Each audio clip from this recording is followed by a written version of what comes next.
Pinagugulong na po muli ni Justice Secretary Laila de Lima ang pag-iimbestiga para makasuhan na yung ika-3 grupo o batch ng mga mambabatas na sangkot umano sa pork barrel scam. Nakatutok si Bernadette Reyes. Understudy pa rin ng mga yan, no? But I don't know kung kasama yan sa talagang magiging concentration or focus ko because there are really very important matters or assignments on my table. Umani ng batikos si Justice Secretary Laila de Lima matapos sabihing tila wala ng pag-asa ang ikatlong batch na kaso kaugnay ng PDAF. Sabi ni Senator Jinggoy Estrada, puro kaalyado raw kasi ng administrasyon ang kasama kaya wala ng interes si de Lima, bagay na itinanggi na ng kalihim. Pero kanina, nagbago ang ihip ng hangin.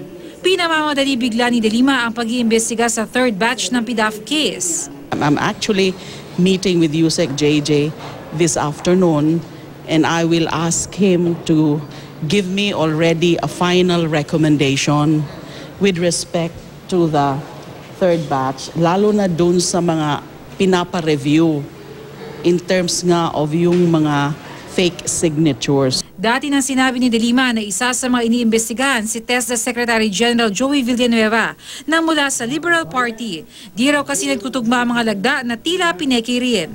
Itinanggi na ni Villanueva na may PDAF siyang napunta sa mga bogus na NGO ni Janet Lim Napoles.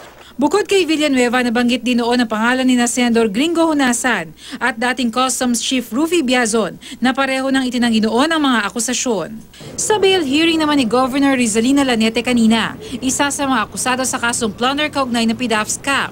Sinabi ng whistleblower na si Marina Sula na handa siyang tumestigo hanggang kailangan kahit pa raw abutin ito ng 10 taon. Dahil dito, sabi mismo ni Associate Justice Jose Hernandez, chairperson ng 4th Division ng Sandigan Bayan sa Office of the Special Prosecutor ng Ombudsman, dapat kasuhan na ang mga kasama sa second at third batch ng PDAF. Pero ayon kay Prosecutor Jorge Espinal ng Office of the Special Prosecutor, hindi sila nagpapasya ukol dito. Halos 1 taon na nakalipas mula nang maisampa ang first batch ng mga PDAF-related cases dito sa Sandigan Bayan. Sa ngayon, 3 senador, 5 dating mga kongresista at mga tauhan nila ang naharap sa kasong plunder, graft at direct bribery. Bernadette Reyes, Nakatutok, 24 Oras.